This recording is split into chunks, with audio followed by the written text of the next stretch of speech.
Hoy vamos a meternos de lleno en la historia de un movimiento que nació de algo muy simple, un deseo profundo de una fe más auténtica en una época de mucho caos. Es una historia sobre la búsqueda de unidad, sobre convicciones que movieron montañas y, como veremos, sobre lo complicado que es todo cuando los ideales más puros se chocan con la realidad humana. Y todo, absolutamente todo, arrancó con este versículo. Piensen en esto. Una sola frase se convirtió en la chispa que encendió un fuego, una forma radicalmente nueva de vivir y entender la fe, que vino a desafiar siglos de tradición y las estructuras de poder de la Iglesia de ese entonces. Para entender de dónde sale todo esto, tenemos que viajar en el tiempo. Vámonos a principios del siglo XIX. Europa estaba, para decirlo suave, patas para arriba. Guerras, revoluciones, y en medio de toda esa agitación, muchísima gente sentía un vacío enorme, un hambre de un cristianismo más real, menos formal. La sensación era que las iglesias se habían vuelto frías, distantes, demasiado ritual, demasiada estructura y poca conexión genuina. La gente sentía que la vitalidad, la chispa del principio, se había perdido. Y fue precisamente ese problema, ese sentimiento, lo que este nuevo movimiento intentó resolver. Bueno, ¿y quiénes estaban detrás de todo esto? Acá viene lo más fascinante. Olvídense de los grandes teólogos encerrados en sus bibliotecas. Estamos hablando de gente común, de carne y hueso, pero con una convicción que era extraordinaria. El primero de la lista es el Dr. Edward Cronin, un médico, imagínense. Él empezó con algo tan sencillo como revolucionario. Se juntaba en una casa en Dublín a partir el pan con otros creyentes. Su idea era simple pero potentísima.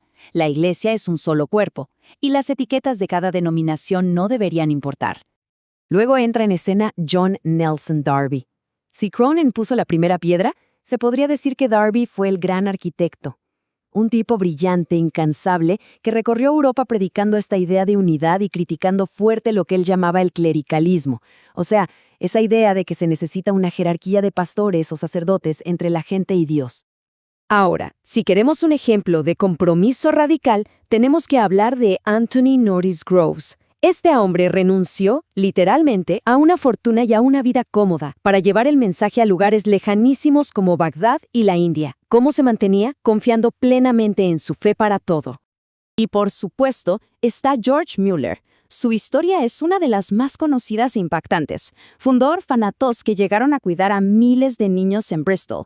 Y lo increíble es que se convirtió en un testimonio mundial del poder de la oración, porque lo hizo todo sin pedirle un centavo a nadie.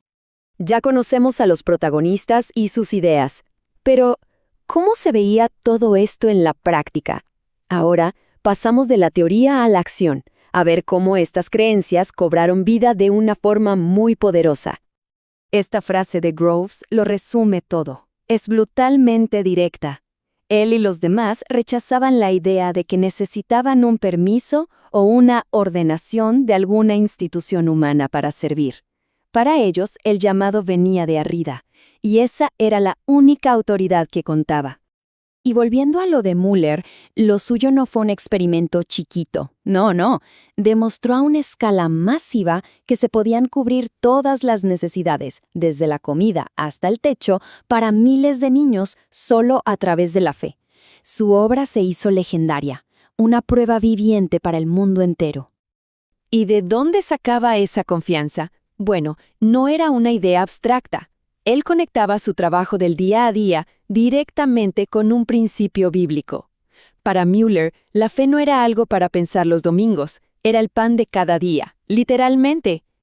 Pero bueno, como en muchas grandes historias, acá es donde la trama se complica. Es el momento en que un movimiento que nació precisamente para promover la unidad empezó a fracturarse por dentro. A veces, el éxito trae sus propios problemas, ¿no? El movimiento creció rapidísimo, se extendió por Europa, llegó a América, y con ese crecimiento, inevitablemente llegaron las tensiones.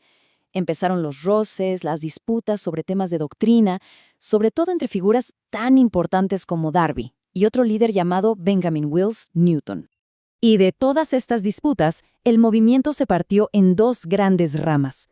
Por un lado, los hermanos exclusivos, muy influenciados por Darby, que creían que había que separarse estrictamente de cualquiera que, según ellos, estuviera en el error. Y por el otro, los hermanos abiertos o libres, que preferían que cada asamblea local fuera autónoma y mantenían una comunión mucho más amplia con otros cristianos. Y esta pregunta de la Biblia resuena con una ironía tremenda en esta historia. Un movimiento que nació para sanar las divisiones entre las iglesias terminó creando las suyas propias. Es un recordatorio bastante doloroso de nuestra fragilidad humana. Ahora, a pesar de las fracturas, de las peleas y del dolor, la visión original no se borró del mapa.